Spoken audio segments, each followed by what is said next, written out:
अस्सलाम वालेकुम रहमतुल्लाहि वबरकातुहू। दोस्तों, इस दरमियान में एक मामला जो कि सऊद पौने भाई की तरफ से वायरल किया जा रहा है, उसको देख देख करके कई एक सवालात जहन में उमड़ रहे हैं, निकल रहे हैं। और चूँकि एक लंबे सफ़र पर होने के नाते से मैं उस पर बर वक्त कोई तबसरा ना कर पाया, लेकिन आज चूँकि मुझे कुछ रोहलत है तो मैंने सोचा कि सऊद पौने साहब की उस बनाए गए, क्रिएट किए गए मैटर को मैं थोड़ा सा तजज़ियाती तौर पर एक तनकीदी जायज़ा लूँ। मैं सबसे पहले कहना चाहता हूँ कि मेरे इस वीडियो का मौजू होना चाहिए खुद साख्ता हमले। खुद साख्ता हमले, समझ रहे हैं ना? यानी कि बाई क्रिएटेशन अपने ऊपर कोई ऐसा अटैक करवाना जिसके ज़रिए से लोगों की तवज्जो हासिल की जा सके।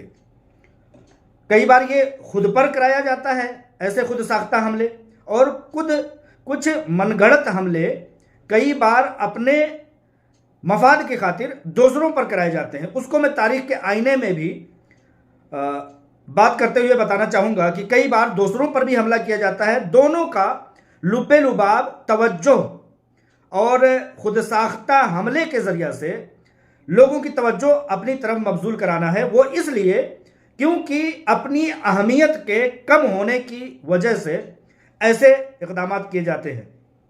मैं सऊद पौने साहब के ऊपर बिल्कुल ये एलिगेशन नहीं लगा रहा हूँ कि उनका हमला खुद साख्ता है, लेकिन कुछ ऐसे सवालात उठते हैं जब हम तारीख के आईने में झांकते हैं और अभी मक्कारी, अय्यारी, फरेबी, जालसाजी और तमाम तरह के मकरो फरेब के मामलात को पॉलिटिक्स के अंदाज में जब देखते हैं तो उस वक्त भी लगता है कि अपनी अहमियत के कम होने के ख़तरे के खदशे के मुताबिक ऐसे इक़दाम कराए जाते हैं।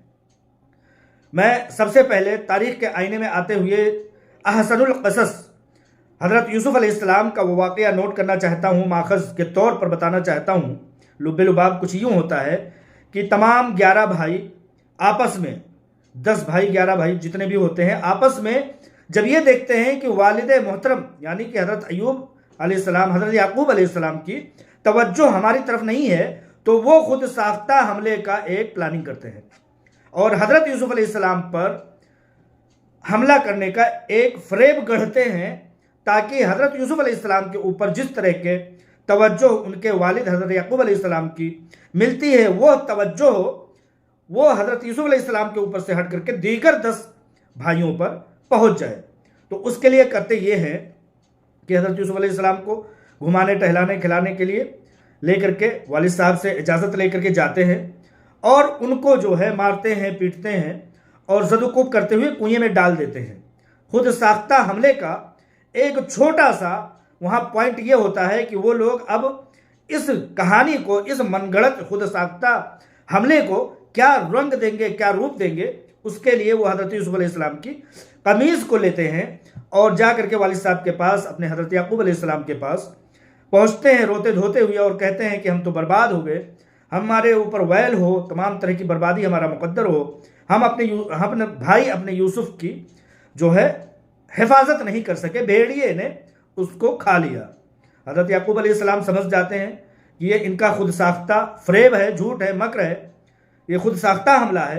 क्योंकि ये अगर हमला सच होता और भेड़िए ने हज़रत यूसुफ़ अलैहिस्सलाम को खाया होता तो आया उनकी कमीज़ भी फटी होती, उनके कपड़े पर कुछ ना कुछ तो चोट आई होती, गीला हुआ होता या खून का कुछ धब्बा होता। ठीक एक चीज़ इस बात की यहाँ पर दलील है कि मेरे सामने वो फ़ोटो जो हमारे सऊद पौने साहब ने वायरल किया है वो मेरे सामने है।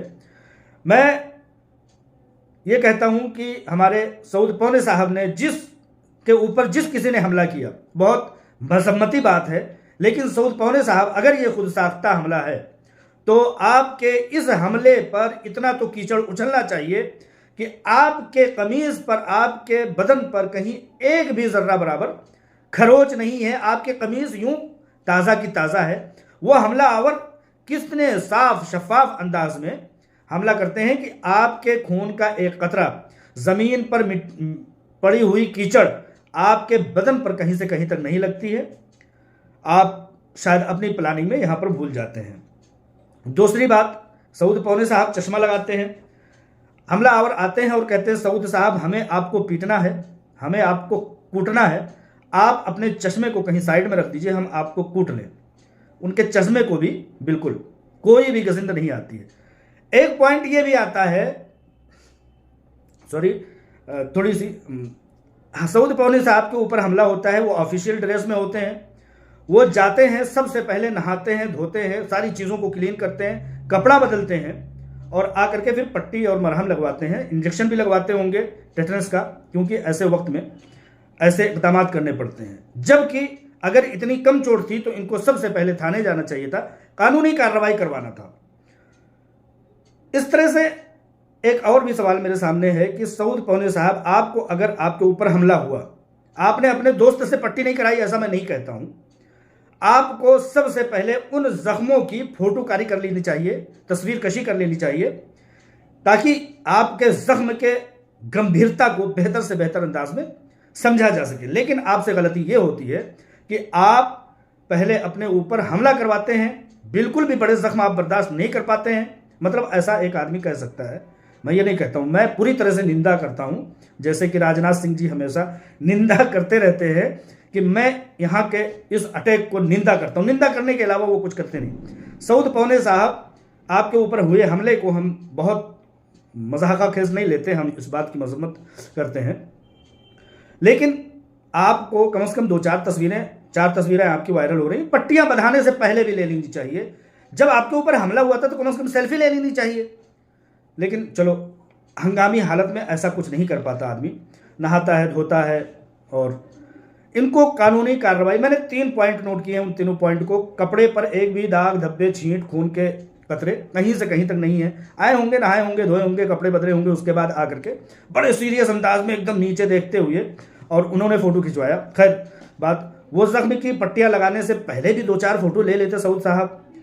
अगर वाकई सऊद भाई पर हमला हुआ है तो उन्होंने वीडियो फोटोग्राफी लेने से पहले कोई कानूनी कार्रवाई क्यों नहीं की? ऐसे मामलात में इंसान सबसे पहले कानूनी कार्रवाई करता, उस जगह पर जाए वारदात जिसको बोलते हैं, वहां पर खड़े होकर के 100 नंबर की कॉल करता है और कहता है कि मेरे ऊपर हमला हुआ, आइए यहाँ पर रिपोर्ट दर्ज कीजिए। उनको ये भी करना चाहिए, लेकिन उन्होंने नहीं किया। कहीं खुद साख्ता हमला तो नहीं। सऊद पौने साहब के याददाश्त को मैं एक बार झिझोड़ने की कोशिश करता हूँ।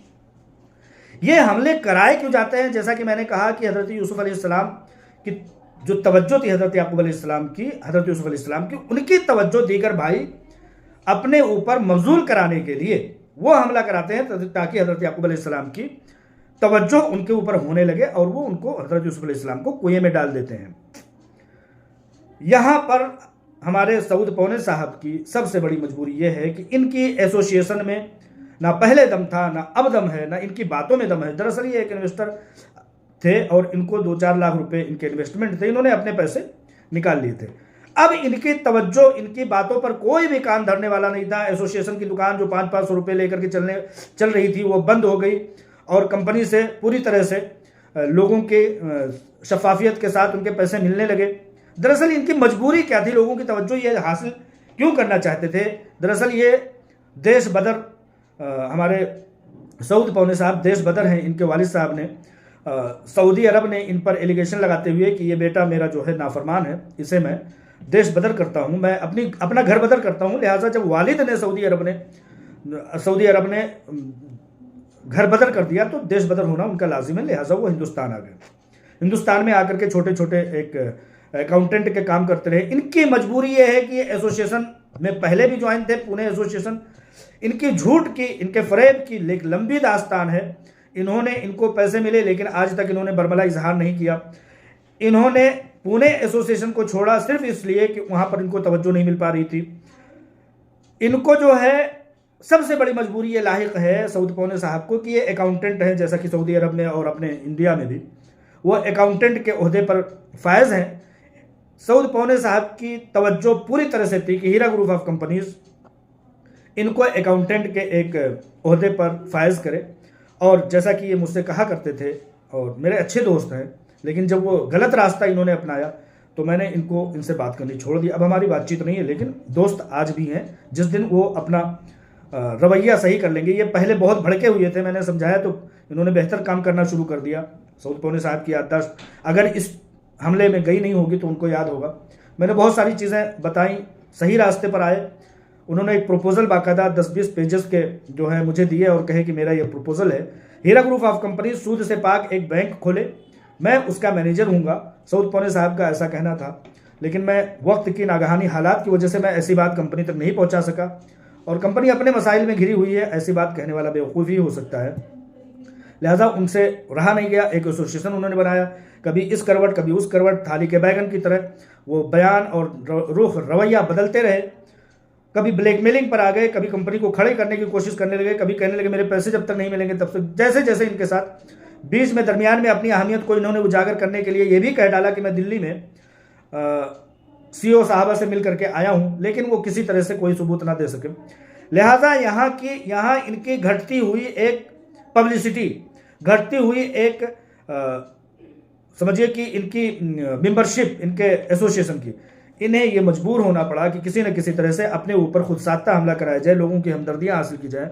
लेकिन कहीं ना कहीं लोगों के दरमियान में जो ये सवालात हैं कि सऊद पौने साहब को किसने मारा, किस समझदार लोगों ने मारा कि उन्होंने FIR तक नहीं किया, इनका खुद साख्ता हमला ये नहीं था तो ये कानूनी कार्रवाई इन्होंने क्यों नहीं की। मैं इस वीडियो में जगह जगह पर उनके फ़ोटोज़ को लगा दूंगा। बड़े सीरियस हैं, इनके चश्मे को भी ज़र्रा बराबर खरोच नहीं आया, इनके कपड़े को भी नहीं खरोच आया, इन्होंने एक ज़र्रा बराबर एक फ़ोटो भी नहीं लिया उन ज़ख्मों का।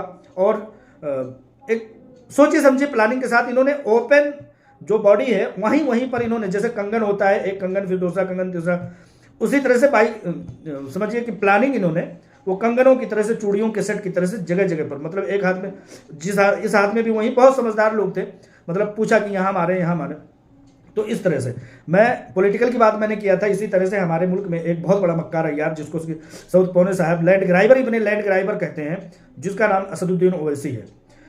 उसकी भी यही हालत है कि जब उसके ऊपर कोई तवज्जो नहीं मिलती लोगों को, किसी भी नए स्टेट में उसको इलेक्शन लड़ना होता है तो वो सबसे पहले हमला कराता है। उत्तर प्रदेश में उसने गोलियां चलवाई अपने कार पर, और हर कार की गोली जो है वो टायर में ही जाकर के लगती है, मतलब टायर से ऊपर एक भी कमबख्त गोली नहीं लगती है। असदुद्दीन ओवैसी की ये प्लानिंग हमने बहुत खुली अंदाज में देखा।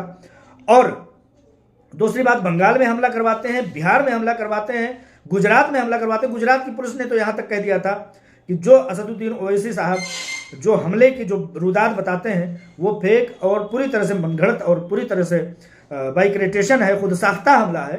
तो उसी तरह से यहाँ पर तारीख के आईने से लेकर के आज के मक्कारी, अय्यारी और फरेबी के ज़माने तक ये खुद साख्ता हमला होते रहे हैं। इन बातों की जवाब न इनके पास थे, ना है और न रहेंगे, क्योंकि ये अपनी मकबूलियत की घटती हुई मेयार को बराबर करने के लिए, घटती हुई मेयार को बनाने के लिए इन्होंने इस तरह के खुद साख्ता हमले किए हैं। किसी भी काबिल शख्स को कभी भी अपने ऊपर हमले कराने की ज़रूरत नहीं होती, किसी को ऊपर बाइक्रेट जो है हमला कराने की ज़रूरत नहीं पड़ती, खुद साख्ता हमला नहीं कराना पड़ता।